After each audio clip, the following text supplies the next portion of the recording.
will get started here.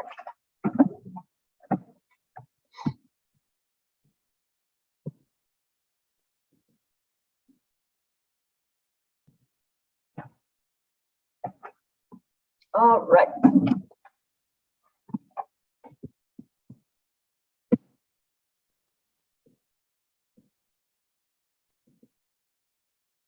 Everyone hear me? Everyone sees the slideshow?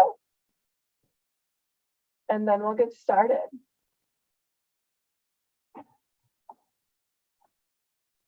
So this is just our back to basics lunch and learn. So it's kind of just, it can be a refresher, like you already kind of know this stuff and you just kind of want to learn a little more, just a little refresher on all of that, or if you are just kind of getting started in your wellness journey, just a way to, you know, learn all about just the basics from nutrition to fitness, all of that, and just get yourself on the right track. My name is Hope, by the way. I am the fitness specialist here at LOL Fit. So the first things that we are going to talk about are types of exercise. So there is aerobic, there's strength, there's balance, and flexibility. So aerobic is going to be your cardiovascular kind of exercise. So again, like mostly cardio, you could think of it as like a high intensity interval training class, so a HIIT class, or your boot camp kind of class. So it gets the heart rate up nice and quick. You'll do, you know, maybe little short bursts of energy to get that heart rate up, and then you'll take a little break to kind of get it down a little bit. So again, aerobic is cardiovascular, gets the heart rate up. You keep moving, you keep working, get the blood pumping, all of that stuff. And then we have strength, which is going to be your weightlifting and your resistance training. So this is going to be where you push your muscles to fatigue. So let's say you're doing 8 to 12 repetitions and you're doing 3 sets of all of that. So if you're doing your 8 reps, you should be struggling to get that last rep in every time. All right, so think about, you know, like your bicep curls. You should be pushing your muscles to the limit. So when you get to that 8th rep, that it's difficult to do, really hard, but then you get a little rest in between, and then you get to start over again. And then we have balance. So balance strengthens the muscles that help you keep upright. So a lot of that is like engaging your core, core back, core front. So it helps prevent falls, obviously. And if you do fall, it helps in recovery of the falls. An example of this, or a component, would be within a yoga class. There's a lot of balance going on in your yoga class. Really, whether you know it or not, I know yoga classes usually have, you know, balance poses, but even when you're doing the class and you're doing the motions or a sequence, you're always engaging your core and you are using your balance. And then there's flexibility. So that is low intensity, very low intensity, increases range of motion. All right, so flexibility again can come into play with yoga, obviously, when you're holding those stretches. That's more of a static stretch. So we'll jump into that really quick. So a static stretch is when you are holding a stretch position. So let's say you're just doing a basic forward fold. So you're standing, your feet are together, and you're trying to get your hands down on the ground. And you're just holding there. That's a static stretch. All right, so that can be found in yoga. But then also there are going to be dynamic stretches. And that's what helps increase your range of motion. So a dynamic stretch is what you would do more in the beginning of a workout class. So let's think we would do arm circles. All right, so we're working that ball and socket joint in our shoulder. So just big arm circles and back, all that kind of stuff is going to help range of motion, and that is a dynamic exercise. So dynamic exercises you want to do, if we're talking about class or workout, we want to do those first, and then we want to do our static stretching, holding those poses at the end of our workout. All right.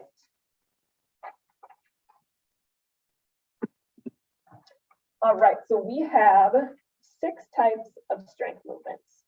We have our squat, we have push, pull, hinge, and then gait patterns. So a squat, we all know what a squat is. That's all things that are knee dominant. So when you do a squat, think about kind of what you're working there, or what kind of joint is working there, and that's going to be your knee dominant things. And then we have our push, which our pushes obviously are going to be things like push-ups, presses, like a shoulder press or an overhead press, and your dips. So like your tricep dips, all that kind of stuff is going to be a push. And then on the flip side, we have pulls, and that's going to be your pull-ups, and more of like your rowing motions is a pull versus that push. And then we have hinge, which is going to be hip dominant, and those are your things like deadlifts and other hinges and swings. If you think about like kettlebell swings, that is your hinge. All right, so hinging at the hips. I feel like I always say that when I'm doing deadlifts with in our classes, always hinge at the hips. So think about that as your hinge strength movement. And then the last one is gait. So that's just looking at, your running and your walking, basically. Just looking at your foot movement and where they are. That is your gait pattern.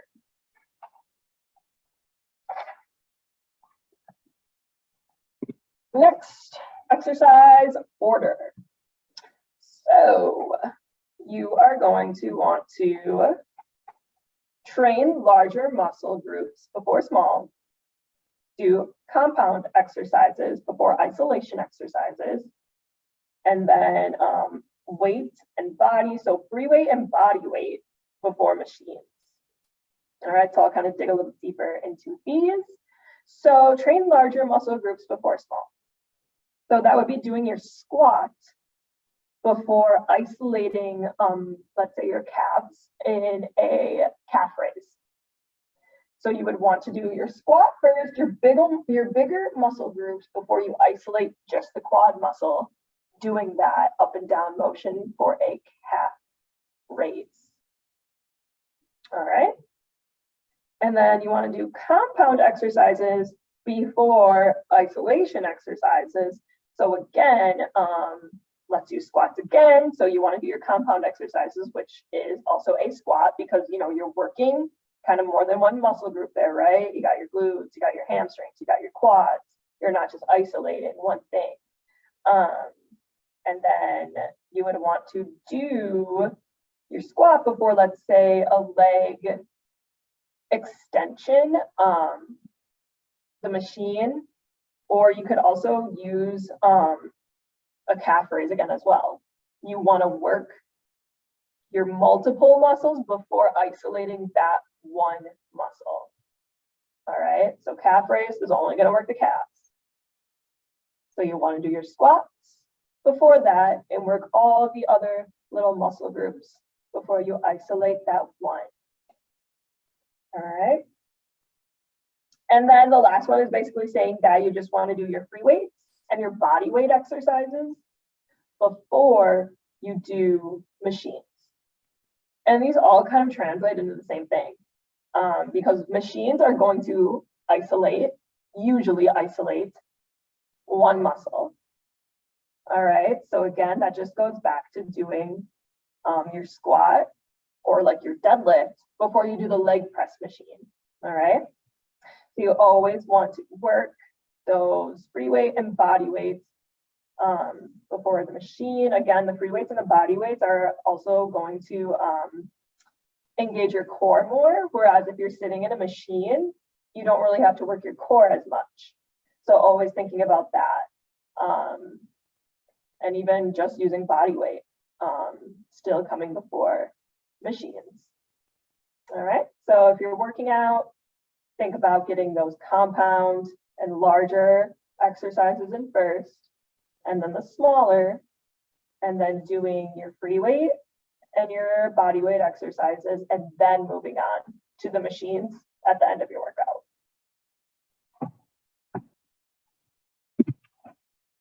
All right, a 3-day workout plan. So I have a few of them on there for you. So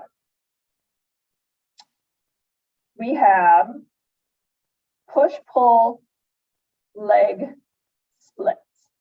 So that's going to be, so this is your 3 days. So we have 1, 2, 3, 4 different ones, the bolded ones.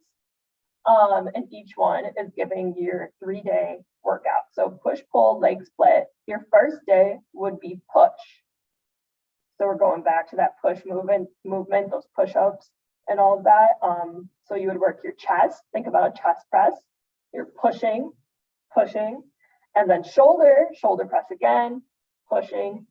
All right. And then you also work your triceps that day. And then your pull would be the next day. And then you can do back and biceps. So again, thinking back to that row movement to work your back, that would be your pull. And then the last day would be just your leg day. All right. And moving on to the next one is it's called bodybuilder split. It's kind of like the basic bodybuilder split is what I found. So first day you would do chest and triceps. And then next day, back and biceps. And then legs and shoulders.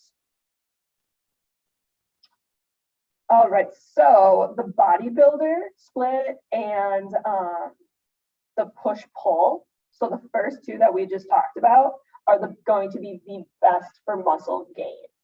And that's because it gives the larger muscle groups their own day. And that'll make more sense once we talk about the last two. But those are going to be your muscle gain 3-day split workouts, those first two there. And then the last two that we're going to talk about, we have upper lower split and full body split. So upper and lower split would be, you would do, let's say day 1, you could do, biceps and squats, and then tricep, deadlifts, and so on and so forth. So it's really just picking an upper body movement paired with your lower body movement. Still keeping in mind the previous slide of how to organize the workout, but it's just picking upper body and lower body.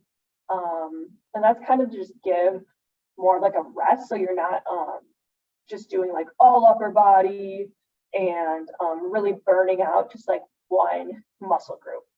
This kind of makes it nice and even. And then the full body split is just kind of what it sounds like, just full body each day, picking different exercises and kind of just alternating. So it's just full body. And again, people use this one to not strain upper or lower body within their 3 days. So if you're like, oh, I'm just going to do upper body these days or whatever, and then you're going to be so sore and then you don't really have time to recover.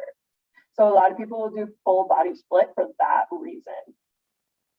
And so upper lower split and full body split are going to be your calorie burners.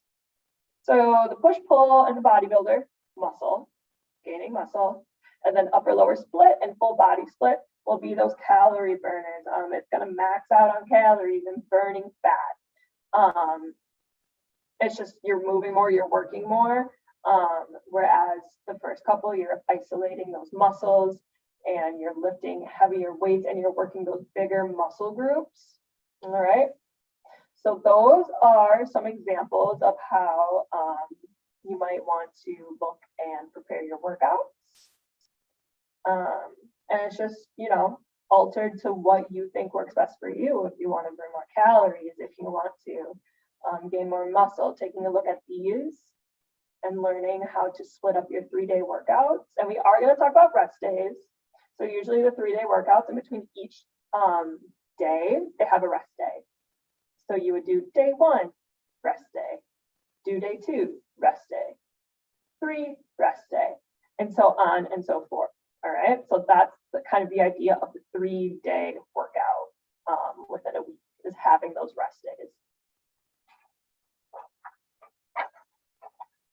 On to the next slide. Flexibility versus mobility. So right on the screen there, flexibility is the ability to stretch your muscle temporarily, and mobility is how a joint moves through its normal range of motion.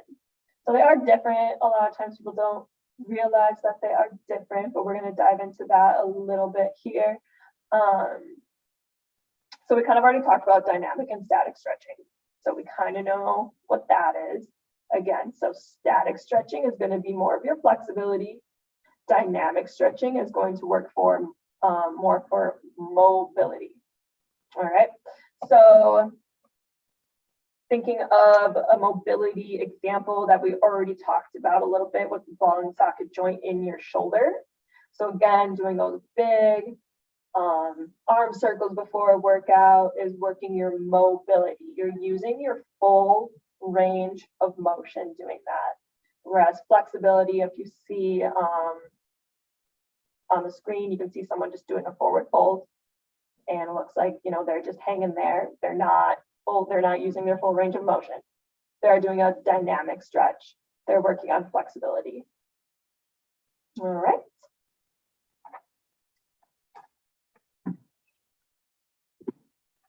There we go, recovery days.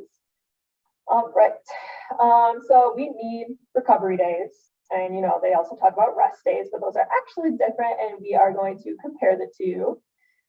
Recovery days give our muscles time to repair and just kind of rebuild after working out. So we do need to take time off, which a lot of people don't want to, especially when they're just like so into getting their goals. They think they can just work out every day and just manage kind of through the pain that they're feeling. But you really do need rest days in order to reach your goals. And that's the reality of it. Your muscles tear. They will literally tear when you're working out and gaining muscle. So you want to give them time to recover. I always say on like recovery days, that's just kind of like my little thing. I tell people to still be active. Don't just lay on the couch all day. So I usually say, oh, just like focus on getting your step goal in. Like if you have a smartwatch or something, maybe you're not weightlifting or doing a hardcore aerobic exercise, but you are still focusing on the little things like getting your steps in, making a little goal for yourself on your recovery day. And now, yes, we'll move on to rest versus recovery. A recovery day will be about every 3 to 5 days. So how we talked about the 3-day split, you would do in between each day would be a rest day. Recovery days, you can still do mild exercises, like we talked about getting your steps in. Maybe you want to do yoga, you're working on flexibility and mobility on your off days, recovery days. And then really the biggest difference between rest and recovery is returning to a better state, while a rest day is just being inactive. You're not doing anything. So we want to do recovery days because we want to keep the blood flowing. It's going to help the muscles recover. A rest day isn't going to do much if you're just being inactive. So you want to keep the blood flowing. You want to do something, even if it is just stretching and going for a walk. You can think of that as your recovery day. You're still drinking all the water that you need. You're doing all of that, but you're actively doing a recovery day, not just taking a rest day.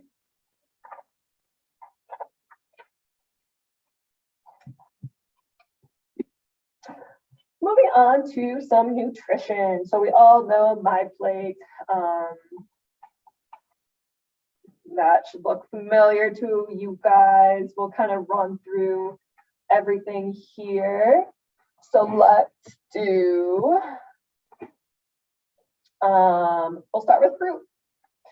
So fruits for women, they are going to want to eat 1.5 to 2 cups of fruit with their meal. And men, it's 2 to 2.5 cups. All right. Veggies for women is going to be 2.5 to 3 cups. And then for men, it's going to be 3 to 4 cups. That's for veggies. Grain, women are going to want to eat 5 to 8 ounces. And then it is actually 5 to 8 ounces is going to be the same for men and women. And then it is 3 to 6 of those 8 ounces should be whole grains. So you want to make sure that you're eating whole grains instead of all the processed nonsense. And then protein. This is where there's no, I mean, there is a formula, but it's all based on you. So you take your body weights. All right. And you're going to multiply that by 0.36 grams. And that's going to tell you how many grams of protein you should have. So 0.36 grams per pound of body weight is going to be what you should be eating for your protein.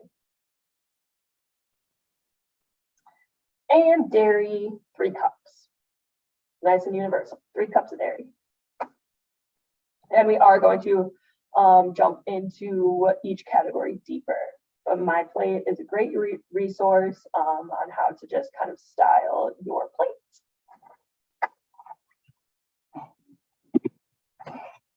Food groups. All right, let's start with fruit. So a lot of people think that fruit needs to be all the fresh fruit. You know, we got to go to the farmer's market. We got to get all the fresh, organic fruit.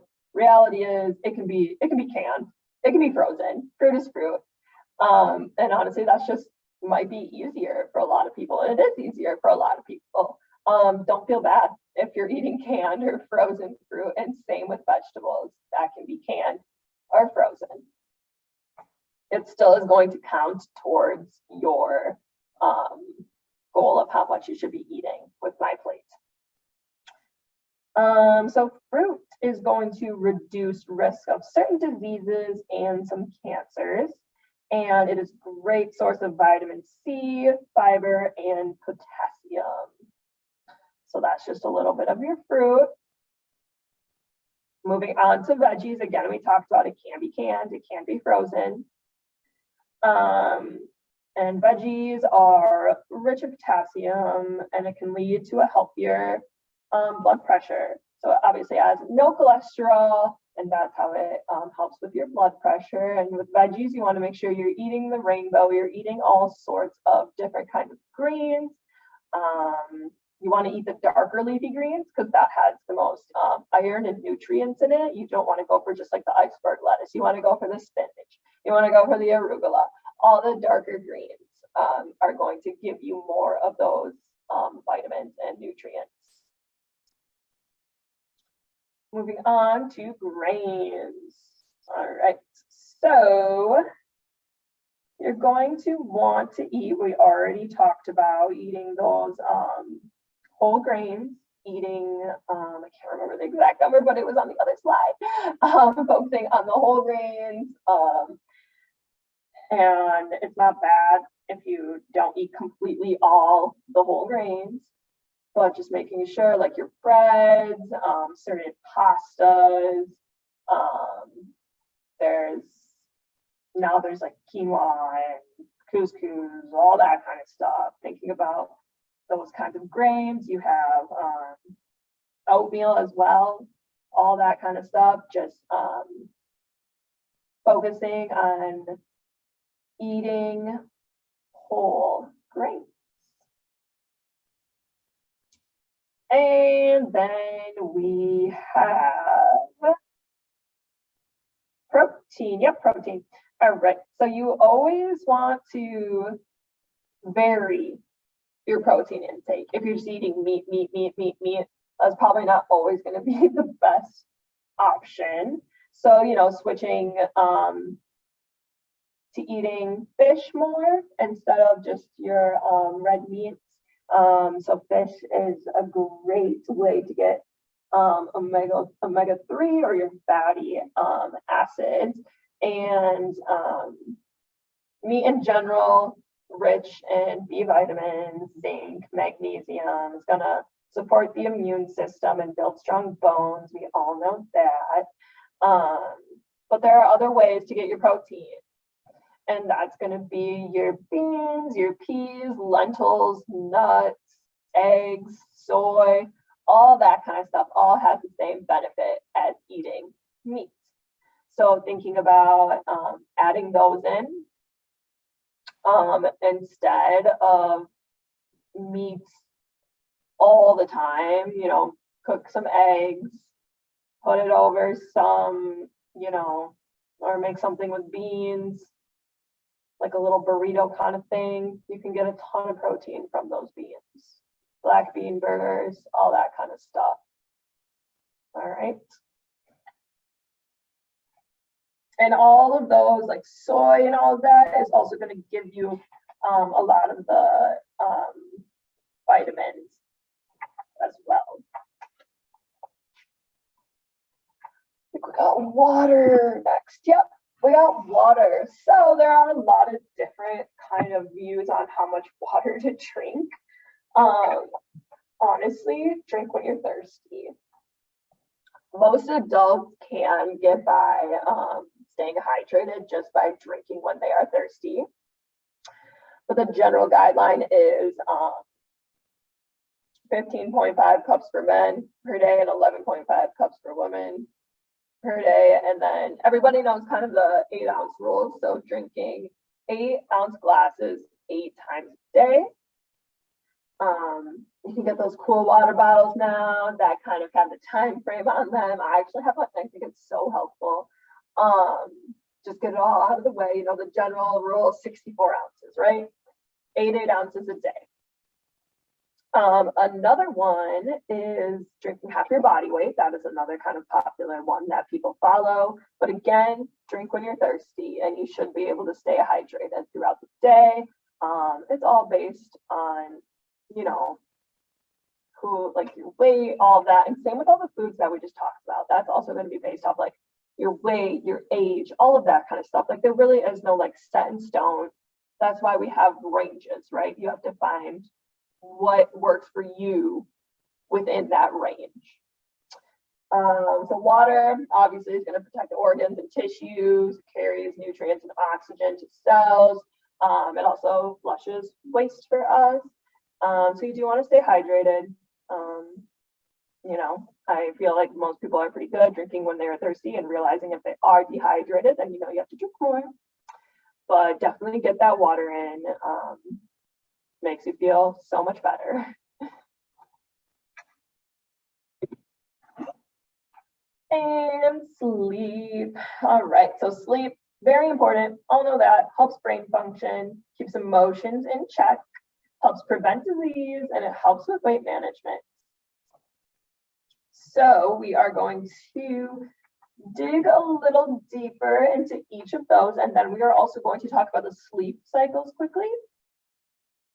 So it's going to help with brain function. Sleep makes you more alert. We all know that. We've all felt that. And it's going to lead to better learning and decision making. So let's say you didn't get a lot of sleep. you know, you can't make a decision, or you just kind of like just totally lash out and make like a quick decision, you know, you want to be able to give your brain some rest, some time to think, some clarity. And then you wake up in the morning and you feel refreshed, and it's going to lead to better decision making, and you're going to learn better with a nice rested brain. Better rest is going to lead to easier control of emotions. So trouble sleeping can also lead to depression. So I feel like that's kind of like, yeah, vice versa. But obviously, again, I'm sure we all experience it. You didn't get enough sleep. You're super crabby all day. You know, you go home, maybe you take a nap, and then you feel better. It's just, again, how the brain works. You want to kind of shut your brain off for a little bit, wake up, feel refreshed in the morning. We all need sleep. Lack of sleep will affect the immune system.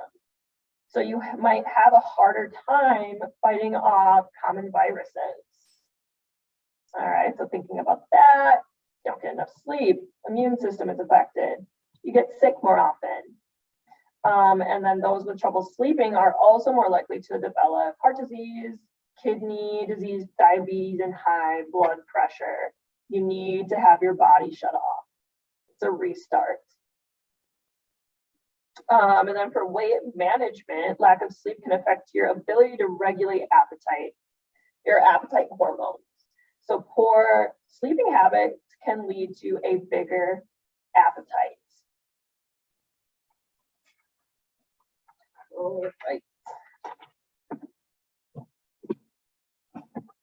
How much sleep do I need? So adults, 7 to 9 hours, again, that range, figuring out what's best for you.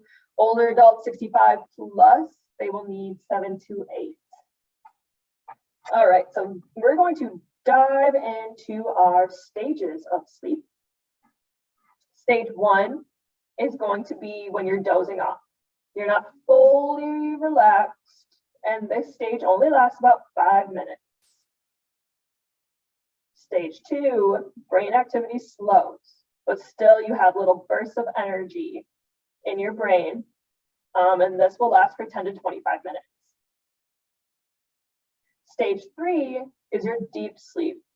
This is good for your recovery and your growth. So this is where your brain is relaxing now, or starting to relax now, and you are recovering, and this is the part where you're gonna wake up and feel nice and refreshed, the body is nice and relaxed.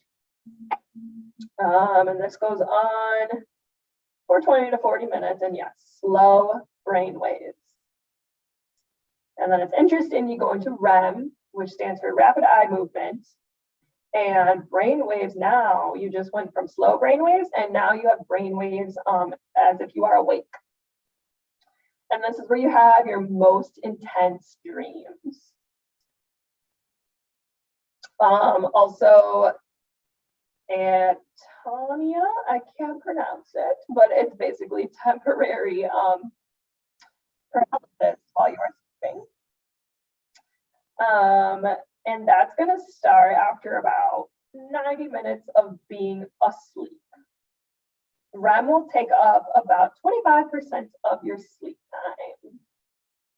So even though your brain waves are like as if you are awake, and it's called rapid eye movement, this is actually more like your deepest sleep.